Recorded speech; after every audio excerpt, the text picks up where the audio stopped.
Hola ဒီနေ့မှာတော့စပိန်ဘာသာစကားမှာအသုံးများတဲ့ကဲမေးခွန်းလေးတွေကိုရှင်းပြကြပါမယ်။ကဲဆိုတာဗမာလို့ဘာလဲဘယ်ဟာလဲ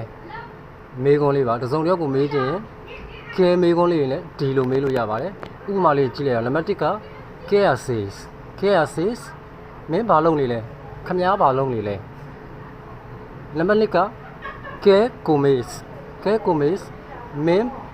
ဘာစားနေရလဲခမားဘာစားနေရလဲနံပါတ်3က que lees မင်းဘာဖတ်နေရလဲမင်းဘာစာဖတ်နေရလဲနံပါတ်4က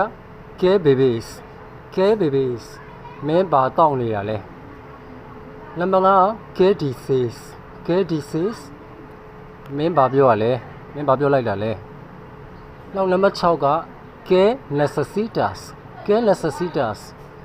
မင်းဘာလိုရလဲခမားဘာလိုရလဲဟုတ်ပြီဒီလောက်ဆိုရင်သုံးများတဲ့ကဲမေးခွန်းလေးတွေနဲ့ပတ်သက်ပြီးတော့နားလည်လိမ့်မယ်လို့ထင်ပါတယ်ဒီလောက်ပါပဲ